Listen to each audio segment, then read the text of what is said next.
Pulivendula Vontimitta ZPTC ఉప ఎన్నికల్లో ఓటమిని జీర్ణించుకోలేనటువంటి వైఎస్ఆర్ కాంగ్రెస్ పార్టీ ఇప్పుడు ఆ రెండు ప్రాంతాల్లోని కొన్ని పోలింగ్ బూతుల్లో మళ్ళీ రీపోలింగ్ నిర్వహించాలి అంటూ ఆంధ్రప్రదేశ్ హైకోర్టుని ఆశ్రయించి అక్కడ లంచ్ మోషన్ పిటిషన్ దాఖలు చేశారు. ఈ నేపథ్యంలోనే ఆంధ్రప్రదేశ్ హైకోర్టు అయితే వైఎస్ఆర్ కాంగ్రెస్ పార్టీకి భారీ షాక్ ఇచ్చింది. వారు దాఖలు చేసినటువంటి ఆ పిటిషన్ని కొట్టివేస్తూ హైకోర్టు తీర్పిచ్చినటువంటి నేపథ్యంలో ఈ అంశం మీద మనం పూర్తి స్థాయిలో విశ్లేషణ చేసుకుందాం. ప్రస్తుతం మనతో పాటున్నారు ప్రముఖ రాజకీయ విశ్లేషకులు కృష్ణకుమారి గారు. మేడంతో మాట్లాడదాం. మేడం నమస్తే. మేడం ఓటమిని జీర్ణించుకోలేనటువంటి వైఎస్ఆర్ కాంగ్రెస్ పార్టీ ఇప్పుడు పులివెందుల ఒంటిమిట్టలో కొన్ని పోలింగ్ కేంద్రాల్లో మళ్ళీ రీపోలింగ్ నిర్వహించాలి అంటూ కూడా వాళ్ళు హైకోర్టును ఆశ్రయించడం, హైకోర్టులో లంచ్ మోషన్ పిటిషన్ దాఖలు చేయడం, హైకోర్టు దాన్ని కొట్టేయడం ఏంటి, ఎలా చూడాలి మేడం? వైకాపా పరిస్థితి కొంచెం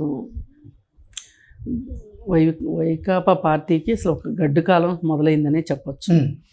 ఎందుకంటే ఏ పునాదుల మీద అయితే వాళ్ళు అధికారాన్ని సంపాదించాం అనుకున్నారు, అంటే వైఎస్ వివేకానంద రెడ్డి మరణంతో వాళ్ళు ఆ మరణాన్ని అడ్డం పెట్టుకుని, ఆ హత్యని అడ్డం పెట్టుకొని వాళ్ళు ఎదగాలని చూశారు. అది ఆ రోజు వాళ్ళకి ఏమన్నా తాత్కాలికంగా ఉపయోగపడిందేమో తెలియదు, కానీ మళ్ళీ వాళ్ళకి అదే బూమరాంగ్ అవుతుంది. మొన్న ఎలక్షన్స్లో కూడా అది ఒక పెద్ద కారణం. అమరావతి ఒక కారణము, బాబాయ్ హత్య ఒక కారణము, అలాగే కోడికత్తి కేసు నిరూపణ కాలేకపోవటం.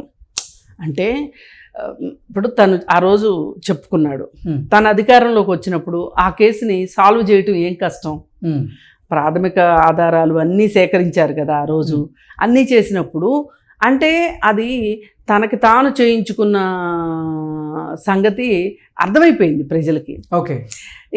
ఆ తర్వాత మొన్న ఎలక్షన్స్ ముందు ఆ గులకరాయి ఇది ఇట్లా ఎప్పటికప్పుడు ఏదో ఒకటి క్రియేట్ చేసుకుంటున్నాడు అతను గెలవటం కోసం. మరీ ఓటర్లను ఇంత వెర్రోళం చేస్తున్నాడా అనే ఒక ఫీలింగు రాష్ట్ర ప్రజలకైతే వచ్చింది. మరి ఆ పులివెందుల్లో వివేకానంద రెడ్డి గారి హత్య విషయము ఆ అక్క చెల్లెళ్ళు ఇద్దరు కలిసి కోడే కూస్తున్నప్పుడు ఆమె పదే ఆయన కూతురు న్యాయం కావాలని అడగటం, ఆమె న్యాయం కావాలని అడిగితే ఆవిడనే దోషం చెయ్యాలని చూడటం. ఇప్పుడు అంటే కనీసం ప్రజలకి మినిమం లాజిక్ కూడా ఉండదు అని వీళ్ళు అనుకోవడం ఉంది చూసారా, అది మరీ మండుతుంది జనాలకి. ఓకే. ఇప్పుడు అక్కడ లాజిక్ ఏంటి, ఆవిడే హత్య చేయించింది అనుకుందాం, పోనీ ఆవిడే చేయించిందని కదా, ఆవిడని అరెస్ట్ చేసే అవకాశాలు ఉన్నాయని కూడా వాళ్ళకి సంబంధించిన స్పోక్స్ పర్సన్స్ చెప్తున్నారు. నిన్నగాక మొన్న కూడా ఒక ఆయన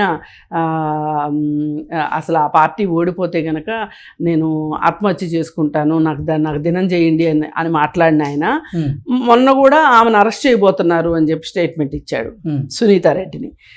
నిజంగా ఆమె చేసింది అనుకుందాం, ఆమె కానీ ఆమె భర్త కానీ చేశారు అనుకుందాం, ఆమె ఎందుకు కేసుని రీఓపెన్ చేస్తుంది చెప్పండి? అంటే ఎవరి కాళ్ళు వీళ్ళు ఏమైనా భగత్ సింగ్లా ఉరితాడిని ముద్దాడడానికి కాదు కదా.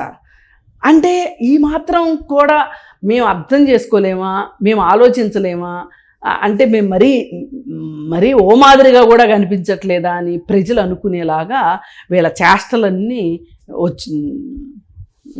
చూపిస్తున్నారు, రోజుకొక శాఖ చూపిస్తున్నారు వీళ్ళు. అయితే అక్కడ అంత ప్రతికూలమైన అంశాలు వచ్చిన పరిస్థితుల్లో వాళ్ళు గెలవడం, పులివెందుల్లో గెలవటం అనేది చాలా కష్టమైన విషయమే. పులివెందుల ఒంటిమిట్ట రెండు చోట్ల కూడా, ఇంకా ఒంటిమిట్టలో ఎంతో కొంత ఓట్లు ఎక్కువ వచ్చినాయి, కనీసం ఇక్కడ ఓట్లు కూడా ఎక్కువ రాలేదు. అసలు డిపాజిట్ కూడా రాని పరిస్థితి ఇక్కడ పులివెందుల్లో. డిపాజిట్ కూడా గల్లంతైంది.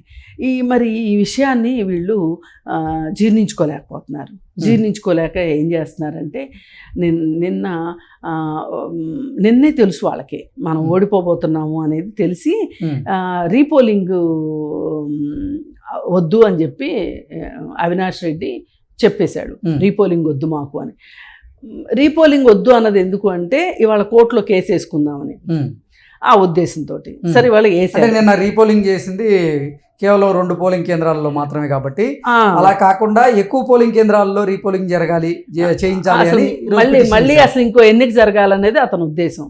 అయితే ఇప్పుడు ఆయన ఏంటంటే నేను పాస్ కాలేదు కాబట్టి ఈ పరీక్షను రద్దు చేయండి, రద్దు చేసి మళ్ళీ పరీక్ష పెట్టండి, ఈసారి మళ్ళీ నా అదృష్టాన్ని పరీక్షించుకుంటాను అన్నట్లు ఉంది ఆయన పరిస్థితి అని కోర్టులో కేసు వేశారు. వేస్తే మరి కోర్టు కూడా ఇది నిజానికి అంటే లంచ్ మోషన్లో ఏమి వేస్తారు, బాగా ఎమర్జెన్సీ ఉన్న వాటి గురించి వేస్తారు కదా. అయితే అసలు ఇది నిజంగా ఎమర్జెన్సీది అయితే జనరల్గా లంచ్ మోషన్లో వేసేవి యాక్సెప్టెన్స్ ఉంటుంది, ఇస్తారు. కానీ ఇది మరీ దారుణమైన విషయం. ఓడిపోయాం కాబట్టి అవకతవకలు జరిగినా జరగకపోయినా కానీ ఎన్నిక కావాలి అని అడగటము అంటే వీళ్ళు ఓటమిని అంగీకరించలేని మనస్తత్వంలోకి పడిపోయారు. పైగా వీళ్ళు ప్రగల్భాలు ఏంటి అంటే ఒకనాడు వైనాట్ కుప్పం అని బాగా గోల్ చేశారు. అయితే దానికి ప్రతిగా వీళ్ళు వైనాట్ పులివెందుల అని చెప్పి రెండో వర్గం వాళ్ళు కూడా వైనాట్ పులివెందుల అన్నారు. సరే వీళ్ళు చావు తప్పి కన్నులొట్టపోయినట్టు జగన్మోహన్ రెడ్డి పోయినసారి మెజారిటీ ఎంత, మొన్న వచ్చిన మెజారిటీ ఎంత, అది ఒక రకంగా గెలుపు కాదు, టెక్నికల్గా గెలవచ్చు కానీ నైతిక విజయం అయితే కాదు అది. ఓకే, అలాగే అవినాష్ రెడ్డి కూడా అంతే. అయితే ఈ పరిస్థితుల్లో ఈరోజు పరిస్థితి ఏంటంటే వైనాట్ పులివెందుల అనేది సాకారం అయ్యేటట్లుగా ఉంది. తెలుగుదేశం శ్రేణులకి సాకారం అయింది కూడా. అంటే ఇప్పుడు జెడ్పీటీసీ స్థాయిలో సాకారం అయింది. ఈసారి ఎలక్షన్లు వచ్చినప్పుడు ఎమ్మెల్యే ఎలక్షన్స్, ఎంపీ ఎలక్షన్స్ వచ్చినప్పుడు వాళ్ళ తటాకా చూపిస్తారు. పైగా కరెక్ట్గా ఈ ఎలక్షన్స్ ముందే వివేకానంద రెడ్డి గారి వర్ధంతి వచ్చింది. వర్ధంతి వస్తే మరి ఆ వర్ధంతి వచ్చినప్పుడు వాళ్ళ అమ్మాయి వస్తుంది కదా, ఆవిడ వచ్చేసేసి కరెక్ట్గా ఇప్పుడు ఆవిడ వర్ధంతి లేకుండా ఆవిడ వచ్చి ఏమన్నా మాట్లాడితే ఇదంతా కావాలని తెలుగుదేశం వాళ్ళు కొమ్మక్కై చేశారని వీళ్ళు ఖచ్చితంగా అనుకోకుండా ఏంటి ఎలక్షన్స్ ముందు వర్ధంతి రావడం, దాన్ని పురస్కరించుకుని ఆవిడ వచ్చి ఆవిడ మాట్లాడడం, ఇదంతా కూడా ఏంటి అంటే వైసీపీ పార్టీకి బాగా ఎదురుగాలి వీసిందనే చెప్పొచ్చు. కోర్టు కూడా చాలా ఘటనలు జరిగి చెదురుమదురు ఘటనలు చిన్న చిన్నవి ఎక్కడైనా తోపులాట్లు, కొట్టుకోటాలు, కాసేపు పోలింగ్ ఆగిపోవటాలు, ఇట్లాంటివన్నీ చిన్న చిన్నవి జరుగుతాయి. కానీ అంత పెద్ద ఉపద్రవం ఏమీ లేదు అక్కడ. పైగా జెడ్పీటీసీ అసలు ఓట్లన్నీ అంతా కలిపి ఒక 20,000 ఓట్లు ఉంటాయి, 30,000 ఓట్లు ఉంటాయి, అంతకంటే ఉండవు కదా. పైగా పోలింగ్ శాతం ఏమన్నా 90% జరిగింది అనుకోండి, రిగ్గింగ్ జరిగిందని చెప్పుకోవచ్చు. జరిగింది పోలింగ్ 70%.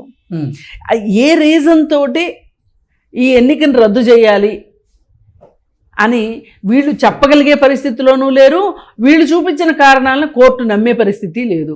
అందుకే దాన్ని అసలు పిటిషన్ని వాళ్ళు తీసుకోలే, యాక్సెప్టెన్స్ కూడా లేకుండా అయిపోయింది. ఏది ఏమైనా పాపం వాళ్ళ ఆశల మీద నీళ్లు జల్లినట్లయింది. కోర్టుకు వెళ్తే ఇస్తే ఈసారి ఏమన్నా మళ్ళీ ఇంకా బాగా పకడ్బందీ చర్యలు చేపట్టవచ్చు అనుకున్నారు, అది కూడా వాళ్ళ ఆశలు గల్లంతైనాయి. ఓకే, ఏంటి మేడం, మొదటిసారి అసలు జగన్మోహన్ రెడ్డి సొంత ఇలాకాలో ఆయన ఆధిపత్యానికి ఎదురుదెబ్బ తగులుతూ ఇప్పుడు అసలు పులివెందుల్లో తెలుగుదేశం పార్టీ జెండా ఎగరవేస్తుంది, ఎలా చూడాలి? లేదు, ఇప్పుడు ఎప్పుడు కాలం ఒకలాగా ఉండదు. మొన్న ఆయన నోరు తెరిస్తే బీటెక్ రవి అని మాట్లాడతాడు. ఎవరు? జగన్మోహన్ రెడ్డి. బీటెక్ రవి మీద ఎన్నోసార్లు ఆరోపణలు చేశారు. వివేకానంద రెడ్డి గారి హత్య జరిగిన తర్వాత కూడా ఫస్ట్ వచ్చిన పేరు బీటెక్ రవి పేరే మాట్లాడాడు. ఎవరు? జగన్మోహన్ రెడ్డి. నిన్న ఎవరో బీటెక్ రవి అని మాట్లాడితే బీటెక్ రవి ఎవరు అని మాట్లాడాడు. ఇంత పొగరబోత్తనానికి మరి మూల్యం అయితే చెల్లించుకోవాల్సిందేగా. అందుకే చెప్తున్నా కదండి, వాళ్ళకి 4 రోజులు మంచిగా ఉండే పరిస్థితి ఉండుంటే గనక వివేకానంద రెడ్డి గారిని చంపించేవాళ్ళు కాదు. ఓకే, వాళ్ళకి కావాలని చేసింది అది. ఓకే, అది చేసిన తర్వాత ఇంకా ఆ ఏరియాలో మొన్న గెలవటం అంటేనే ఒక విచిత్రం అని చెప్పుకోవాలి ఒక రకంగా చూస్తే. అది ఏదైనా వైఎస్ రాజశేఖర రెడ్డి గారి ఆ లెగసీలో ఏమైనా కొట్టుకుపోయి వీళ్ళు గెలిచారు తప్పితే వేరే రకంగా గెలిచే పరిస్థితే లేదు. ఓకే, సరే, ఏది ఏమైనా వాళ్ళ పిటిషన్ని తీసుకోకపోవటం మటుకు వీళ్ళు కోర్టును కూడా తప్పుదోవ పట్టిద్దామని చూశారు. కోర్టు మట్టుకు సమయస్ఫూర్తితో వ్యవహరించిందని చెప్పొచ్చు. Okay madam, thank you so much. Thank you so much.